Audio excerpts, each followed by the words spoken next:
माँ जल्दी से पकौड़े लाओ ना, आप जब तक पकौड़े लाओगी तब तक तो बारिश ही बंद हो जाएगी। ला रही हूँ बेटा, ये ले तेरे मनपसंद आलू गोभी और प्याज के पकौड़े, साथ में हरी वाली चटनी भी बनाई है।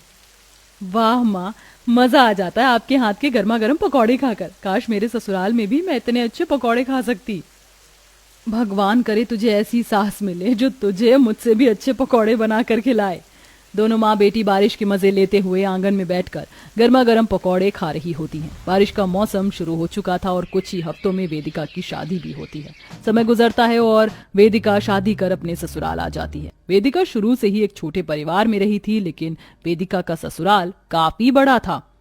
हे भगवान, मेरे ससुराल में तो काफी लोग हैं और इतने सारे लोगों के लिए खाना भी बहुत सारा बनाना होगा। आज तो मेरी पहली रसोई में रेल ही बनने वाली है। वेदिका मन ही मन अपनी पहली रसोई को लेकर परेशान हो रही थी कि तभी वहां उसकी दोनों जेठानियां आती हैं। भाभी, मैं अपनी पहली रसोई में क्या बनाऊं? ज्यादा कुछ नहीं, बस 4-5 तरह की सब्जियां, 2-3 तरह की अलग अलग पुलाव, बिरयानी, रायता, पराठे, सब्जी और हाँ, मीठे में रसमलाई, बूंदी के लड्डू और खीर बना देना। ज्यादा कुछ नहीं कहकर पूरे होटल का मेन्यू ही बता दिया। इतना सारा खाना मैं अकेले कैसे बनाऊंगी? वेदिका किचन में जाती और अपनी पहली रसोई की तैयारी में लग जाती है। हे भगवान, ये पूरियां तो गोल बिल ही नहीं रही हैं और ये सब्जी का तड़का भी जल गया। पहली रसोई का मतलब ये थोड़ी ना है कि कोई बहू की मदद ही ना करे। कहने को परिवार में इतने लोग हैं, लेकिन कोई भी मेरी मदद करने के लिए नहीं आया। बेचारी वेदिका परेशान होते हुए जैसे तैसे करके अपनी पहली रसोई का सारा खाना तैयार कर देती है और सबको ले जाकर परोसती है। सबके खाने के बाद वेदिका रसोई का सारा काम खत्म करके अपने कमरे में सोने के लिए चली जाती है कि तभी थोड़ी देर में अचानक बारिश शुरू हो जाती है। अरे वाह, कितनी बढ़िया बारिश हो रही है। ऐसे बारिश के मौसम में अगर गर्मा गर्म आलू की पकौड़ियां हो जाए, आहा, तो मजा ही आ जाए। जागृति, एक काम करो, जल्दी से अपनी छोटी भाभी के कमरे में जाओ और उन्हें गर्मा गर्म आलू के पकौड़े बनाने के लिए कहो। जागृति सीधा वेदिका के कमरे में जाती है और उसे आलू के पकौड़े बनाने के लिए कहती है। लेकिन जागृति, अभी थोड़ी देर पहले ही तो सभी लोगों ने इतना सारा खाना खाया है और अब पकौड़ियां। तो भाभी, क्या आप अब हम सबके खाने को नजर लगा रही हैं? अरे खाता पीता परिवार है तो क्या खाएगा नहीं? नहीं, मेरे कहने का वो मतलब नहीं है।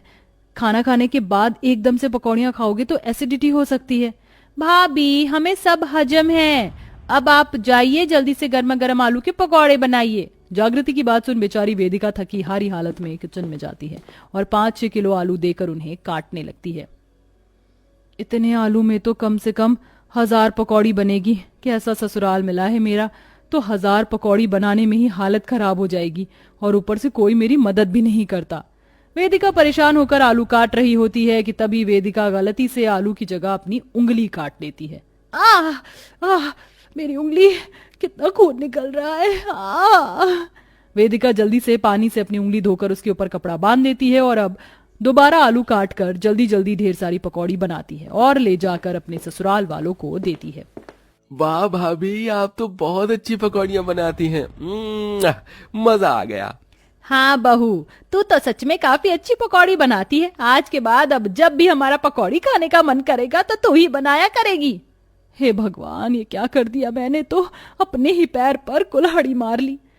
बेचारी वेदिका अपने कमरे में चली जाती और ऐसे ही कुछ दिन गुजर जाते हैं। बारिश का मौसम अच्छे से शुरू हो चुका था, इसलिए अब आए दिन बारिश हुआ करती थी। बारिश के मौसम में हर किसी का गर्मा गर्म पकौड़े खाने का मन करता है, लेकिन वेदिका के ससुराल वालों का तो अब हमेशा ही पकौड़े खाने का मन करता है। चलो अच्छा हुआ मैंने आज दाल चावल बना दिए, रोटी बनाने से छुटकारा तो मिला। अब जाकर थोड़ा आराम कर लेती हूँ। वेदिका सबके लिए दाल चावल बनाकर खुश होती है और जैसे ही अपने कमरे में आराम करने के लिए जाती है कि तभी वेदिका की सास, वेदिका बहू, आज तेरे ससुर और जेठ का प्याज और गोभी के पकौड़े खाने का मन हो रहा है। जल्दी से पकौड़े बनाने की तैयारी कर ले। लेकिन माँ जी, मैंने तो सबके लिए खाना बना दिया है और वैसे भी अब खाने का वक्त हो रहा है। तो क्या हुआ, हम लोग खाने के साथ ही पकौड़ियां खा लेंगे। तो जाकर जल्दी से पकौड़ियां बना। मन तो कर रहा है कि इनकी पकौड़ियों में जमाल गोटा मिला दूं, लेकिन क्या करूं, मजबूर हूं। पता नहीं ऐसे क्या पाप किए थे मैंने पिछले जन्म में, जो मुझे इस जन्म में ऐसे ससुराल वाले मिले। वेदिका किचन में जाती और ढेर सारी गोभी और प्याज काटने लगती है। इतनी सारी प्याज काटने की वजह से वेदिका की आंखों में आंसू आने लगते हैं। मेरी आंखें अब इन प्याज की वजह से आंखों में जलन हो रही है। वेदिका हर 2 मिनट में अपनी आंखें धोती और फिर प्याज काटने के लिए बैठ जाती कि तभी वेदिका की नंद जागृति किचन में आती है। ये क्या भाभी, हमें तो लगा कि आप पकौड़े तल रही होगी, लेकिन आपने तो अभी आधी प्याज ही काटी है। जागृति इतनी सारी प्याज काटने की वजह से आंखों में बड़ी जलन हो रही है, थोड़ी मेरी मदद करवा दो। नहीं भाभी, वो क्या है ना, माँ ने कहा है कि ससुराल जाकर तो मुझे काम करना ही है, तो भला मायके में क्यों करूं? अगर माँ ने मुझे आपकी मदद करता हुआ देख लिया तो मेरे साथ साथ आपको भी डांट पड़ेगी।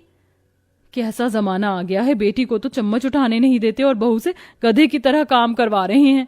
अपने आंसू साफ करके वेदिका जल्दी से प्याज और गोभी की पकौड़ी बनाती है और पूरा ससुराल मजे से बारिश देखते हुए पकौड़े खाता है।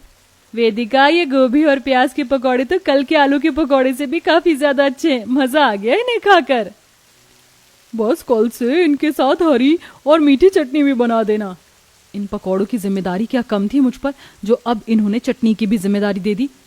जब कभी खुद को ये 1000 पकौड़े बनाने पड़े ना, तब जाकर अकल ठिकाने आएगी इन लोगों की।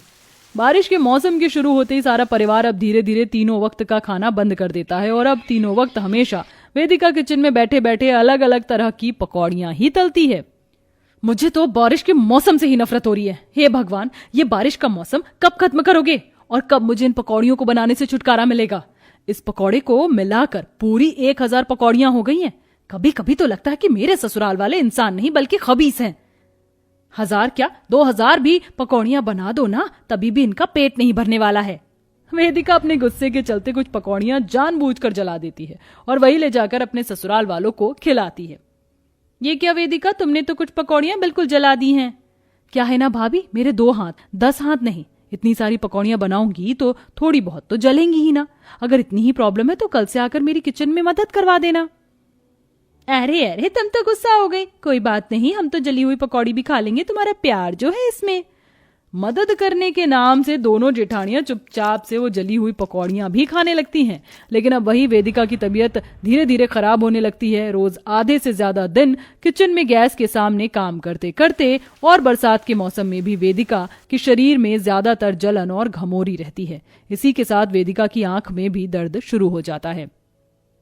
सुबह से 4 बार आंखों में ड्रॉप डाल चुकी हूं, लेकिन फिर भी आंखों का दर्द कम नहीं हो रहा है। कुछ ठीक से दिखाई भी नहीं दे रहा है। ठीक से दिखाई ना देने की वजह से वेदिका गलती से गरम तेल की कुछ बूंदें अपने हाथों पर डाल देती है। मेरा हाथ, मन तो कर रहा है कि सब कुछ छोड़ छाड़ कर अपने मायके चली जाऊं। भला और कितने दिन तक ये मुझे 1000 पकौड़ियों का दर्द सहना पड़ेगा।